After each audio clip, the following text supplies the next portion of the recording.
গরমের সময় সাপের উপদ্রব চারিদিকে। এই সময় তাদের সম্বন্ধে কিছু তথ্য জানা থাকলে তাদের হাত থেকে বাঁচা সহজ হয়। এখন আসল কথায় আসি। এখন গরমের সময় জমিতে কাজও খুব জোর কদমে চলছে। আর যেরকম খুলি ফাটা গরম, তাদের 10টার পরে কাজ করা মানে নির্ঘাত আত্মহত্যা। তাই মানুষ ভোরে বা সন্ধ্যায় কাজ করছেন। ফলে অনেকেই সাপের কামড় খাচ্ছেন এবং বেশিরভাগই চন্দ্রবোড়ার। তাই আজকে আমি আপনাদের বাংলার সাপ, তাদের চেনার উপায়, তাদের বিষের প্রকার, কামড় চেনার উপায়, প্রতিকার এবং চিকিৎসার উপায় বলবো। সবার আগে একটু ভালো খবর বলে নিই, তাতে আমাদের একটু সুবিধা হবে। প্রথম কথা, সাপেরা মানুষদের এড়িয়ে চলে। নেহাত সামনে চলে এলে সাবধান করে দেয়, তাতেও না সরলে বা সাবধান না হলে তখনই কামড়ায়। তাও বেশিরভাগ ক্ষেত্রেই ড্রাই বাইট। ড্রাই বাইট মানে যখন সাপ কামড়ায় কিন্তু বিষ ঢালে না।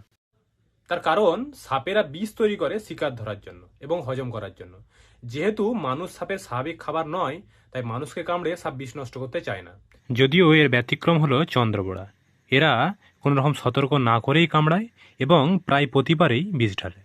এবারে আর একটা কথা, ভারতে তথা বাংলায় যত মানুষ সাপের কামড়ে মরে, তার বেশিরভাগ কামড়ের জন্য নয়, দেরি এবং মানুষের ভয়ের কারণে মরে। অনেক ক্ষেত্রে দেখা গেছে মানুষটাকে সাপ কামড়েছে কিন্তু বিষ ঢালেনি।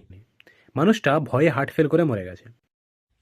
আবার এমনও হয়েছে সাপে কামড়েছে, বিষও ঢেলেছে, কিন্তু কুসংস্কারের বশে তাকে ওঝার কাছে নিয়ে গিয়ে সময় নষ্ট করার ফলে মানুষটার মৃত্যু হয়েছে। হাসপাতালে নিয়ে গেলে মানুষটাকে নিশ্চিত বাঁচানো যেত। আর তাছাড়া সরকারি সমস্ত হাসপাতালে সাপে কাটার চিকিৎসা যে বিনামূল্যে হয়, এটাই অনেকে জানে না। ভাবে অনেক টাকা খরচ হবে, তাই ভয়ে নিয়ে যায় না। তার দাম দিতে হয় জীবন দিয়ে। আর একটা প্রশ্ন হয়তো অনেকের মনেই আসছে, তাহলে ওঝার কাছে নিয়ে গিয়ে যে কত লোক বেঁচে যায়? আসলে ওগুলো ড্রাই বাইটের ঘটনা, যাতে সব বিষ ঢালেইনি।